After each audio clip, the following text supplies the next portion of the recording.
The rain battered the windows of our Brooklyn brownstone, each drop a tiny fist pounding against my resolve. I stood in the living room, heart hammering, staring at my father, Victor Kane, a man whose shadow loomed larger than the skyscrapers he built. "Dad, I'm gay," I said, the words slicing through the air like a blade, raw and irreversible. His cigar paused midair, the smoke curling like a question mark. Victor Kane, real estate titan, didn't flinch at boardroom battles or hostile takeovers. But this, his only son, Elias, confessing something he'd never anticipated. His eyes narrowed, not with anger, but with calculation. "Interesting," he said, leaning back in his leather armchair. "You're telling me this now? Why?" I swallowed hard, the weight of years spent hiding who I was crashing down. "Because I'm tired of pretending. I want to live my truth. Dad, I want to be free." He chuckled, low and dangerous, like the rumble of a storm. "Freedom's overrated, Elias. Truth, though, that's a weapon." He stood, pacing to the window, his silhouette sharp against the rain-streaked glass. "You want to be useful? Use that truth. There's a new player in town, Lucas Hart, the hotshot CEO of Horizon Ventures. My rival's golden boy. Seduce him. Get inside his head, his company. Bring it down." My jaw dropped. "You're kidding." But his eyes, cold as steel, told me he wasn't. This was Victor Kane, a man who turned love into leverage and family into strategy. My coming out, the moment I'd built up in my head for years, had just been hijacked into a corporate conspiracy. The next morning, I stood outside Horizon Ventures' sleek Manhattan headquarters, a glass monolith that screamed ambition. My sketchbook was tucked under my arm, a flimsy shield against the absurdity of my mission. I wasn't a spy.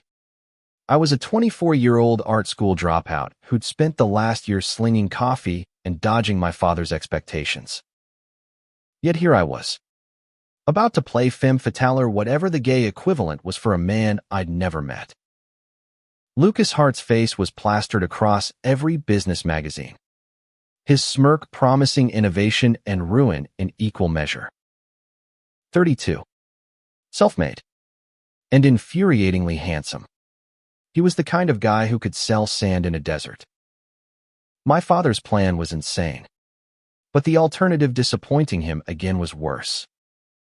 So, I adjusted my jacket, channeled every rom-com trope I'd ever seen, and walked in. The lobby was a cathedral of ambition, all marble and minimalism. I'd secured a meeting under the guise of pitching an art installation for their new officia lie I'd cobbled together from my portfolio and a few late-night Google searches. The receptionist, a woman with a smile sharper than her stilettos, waved me to the elevator. "Mr. Hart's expecting you." The ride to the 47th floor felt like an eternity. My reflection in the mirrored walls looked like a fraud dark curls, nervous brown eyes, a thrift store blazer that screamed, trying too hard. I wasn't cut out for this. But then the door slid open, and there he was. Lucas Hart leaned against his desk, arms crossed, his navy suit hugging every line of his frame. His blue eyes locked onto mine, and for a moment, I forgot how to breathe. "Elias Kane," he said, his voice smooth as whiskey. "The artist? Or are you here for something else?" I froze. Did he know? No. Impossible. I forced a smile, clutching my sketchbook like a lifeline. "Just here to pitch some art." "You know, Beautify the corporate soul. He laughed, a sound that sent a shiver down my spine. Bold choice. Coming to me with that name. Your father's not exactly my biggest fan. I played dumb, tilting my head. Oh, he's not exactly my biggest fan either. That got his attention. He stepped closer, his gaze dissecting me. Trouble with Daddy Kane. Tell me more.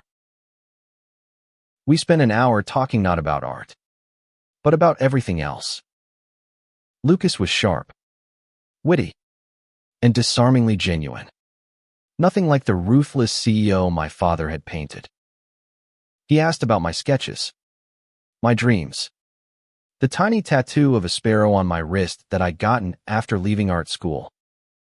I dodged questions about my father, steering the conversation to safer ground. But every laugh, every glance, felt like a step into dangerous territory. I was supposed to be seducing him, not liking him. By the time I left, I had a follow-up meeting and a problem. Lucas Hart wasn't just a mark. He was a person charming, complicated, and far too easy to fall for. As I stepped into the elevator, my phone buzzed. A text from my father, progress. I stared at the screen, my thumb hovering over the reply. This wasn't just a game anymore. It was a tightrope, and I was already slipping. Over the next week, I dove deeper into Lucas's world. Our meetings turned into late-night coffee runs, then dinners at hole-in-the-wall spots where no one cared about our last names. He told me about growing up in a small Ohio town, clawing his way to the top, and the weight of running a company that could make or break thousands of jobs. I told him about my mother's death when I was 10, my father's obsession with legacy, and the sketches I hid in my apartment because they felt too raw to share. One night, at a rooftop bar overlooking the Hudson, he leaned close, his breath warm against my ear. You're not what I expected, Elias. You're real. I wanted to tell him the truth that I was a liar, a pawn in my father's game. But his hand brushed mine, and the words died in my throat. Instead, I kissed him. It was reckless, electric, a collision of want and guilt that lit up the night. For a moment, I forgot about my father, the plan, everything. There was only Lucas, his lips soft and urgent, his hands pulling me closer. When we parted, his eyes searched mine. What are we doing, Elias? I didn't have an answer. All I knew was that I was in too deep, and the line between deception and desire was blurring fast. The city pulsed below us, a heartbeat of light and shadow, but all I could feel was the heat of Lucas's gaze. We stood on that rooftop, the world fading to a hum. My heart caught between the thrill of his touch and the weight of my betrayal. Every kiss was a step closer to ruin for him, for me, for everything. The next morning, I woke to a voicemail from my father. Elias, I need details. Don't get soft on me. His voice was a blade, cutting through the haze of last night's kiss. I deleted the message, but the guilt lingered like a bruise. Lucas had invited me to his office again, this time to see Horizon's latest project, a sustainable housing initiative that could undercut my father's empire. If I got close enough, I could hand Victor the keys to destroy it. But every time I pictured Lucas's smile, the thought of betraying him felt like a punch to the gut. At Horizon's office, Lucas was all business, his charisma dialed up as he walked me through blueprints and projections. This is our shot to change the game, he said, his eyes alight with passion. Affordable homes, green tech, real impact. Your dad's old-school developments can't compete. I nodded, pretending to take notes. But my mind was racing. This wasn't just about business. Lucas believed in making a difference. And I was supposed to sabotage it. I excused myself to the bathroom, splashing cold water on my face, staring at my reflection.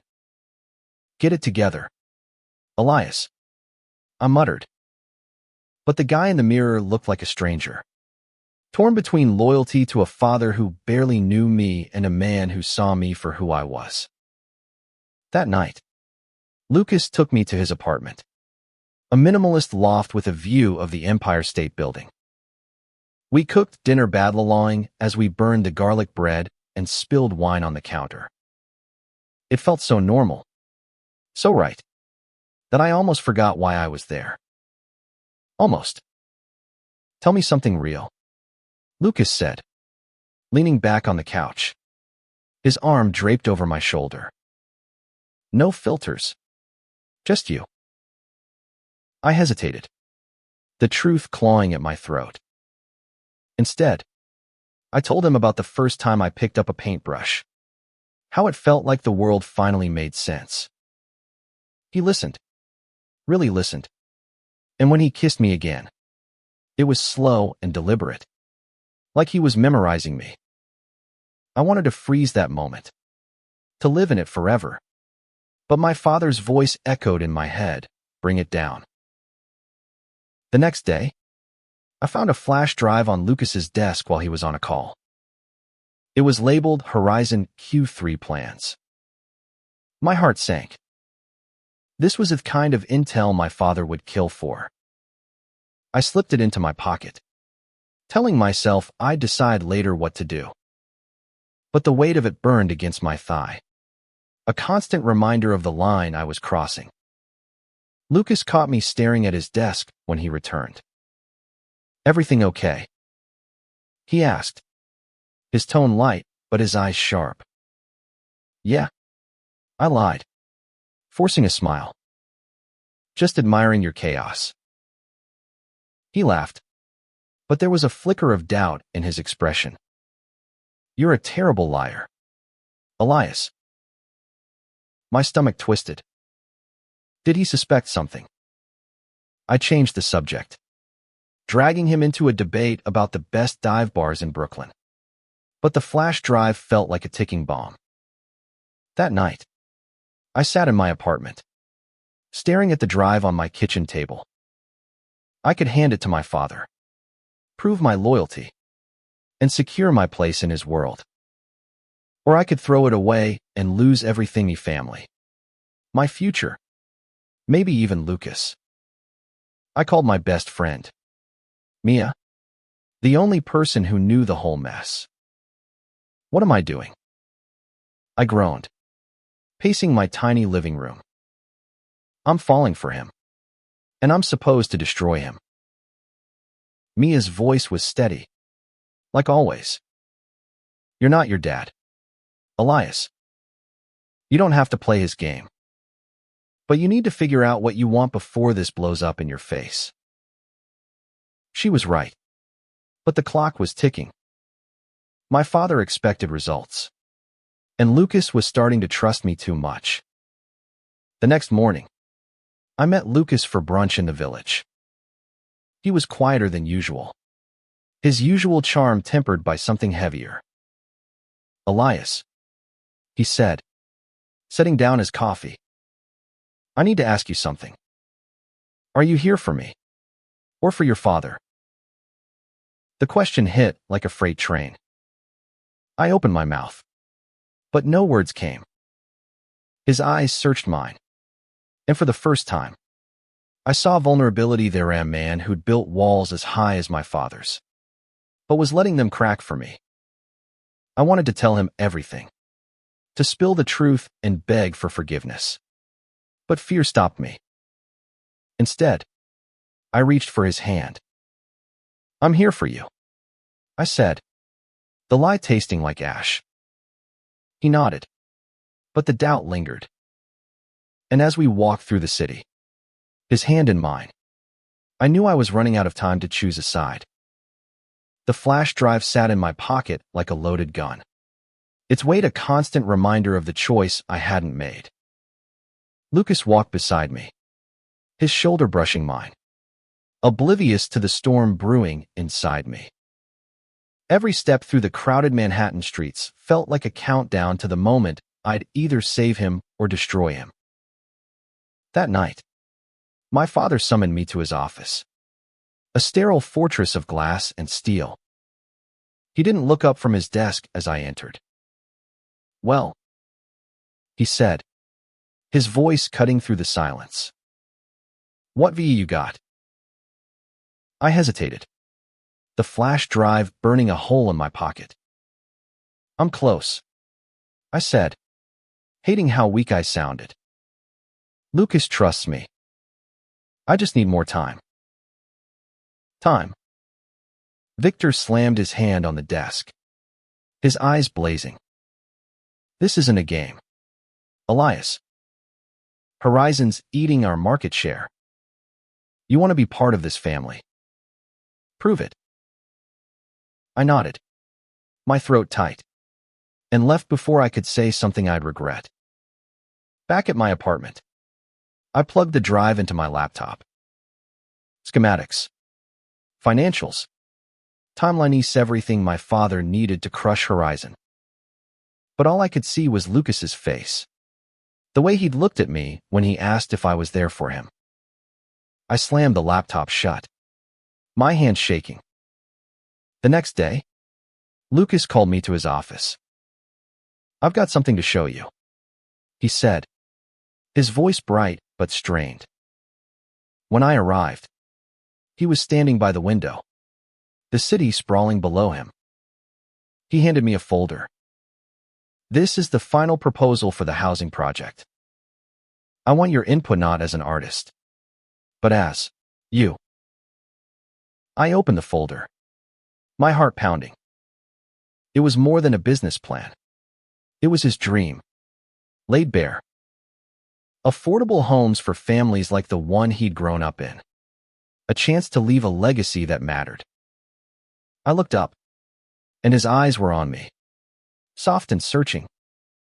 "You believe in this, don't you?" he asked. I nodded, unable to speak. This was the moment to come clean, to tell him about my father's plan, the drive, everything. But before I could, he stepped closer, his hand cupping my face. "I don't know what's going on with you, Elias, but I trust you. Don't make me regret it." The kiss that followed was desperate, a plea and a promise wrapped in one. I clung to him, tears stinging my eyes, knowing I couldn't keep lying. Not to him. That night, I made my choice. I met my father at a diner, the kind of place he'd never set foot in under normal circumstances. I slid the flash drive across the table. "This is what you wanted," I said, my voice steady for the first time in weeks. "But I'm done. I'm not your pawn anymore." His eyes widened, then narrowed. "You're throwing away your future for what? Some fling with heart." "It's not a fling," I snapped. "And it's not about him. It's about me. I'm done living for you." He leaned back, a cold smile twisting his lips. "You'll regret this, Elias." Maybe I would. But as I walked out into the rain, I felt lighter than I ever had. I went straight to Lucas's apartment, my heart in my throat. When he opened the door, I didn't give him a chance to speak. "I need to tell you something," I said, the words spilling out. I told him everything me father's plan. The seduction, the drive. I braced for anger, for betrayal. But instead, he pulled me into his arms. "I knew you were hiding something," he whispered. "But I also knew you were worth it." We spent the night talking, untangling the mess of lies and truths. Lucas didn't forgive me right away. Trust, once cracked, takes time to mend. But he didn't push me away either. We agreed to fight my father's empire together, not with deception, but with the strength of Horizon's vision. Lucas's housing project launched the next month, a direct challenge to my father's outdated developments. It wasn't perfect, but it was real, and so were we. Months later, I stood in a small gallery in Brooklyn, my paintings on the walls for the first time. Lucas was there, his hand in mine, his smile brighter than the spotlight.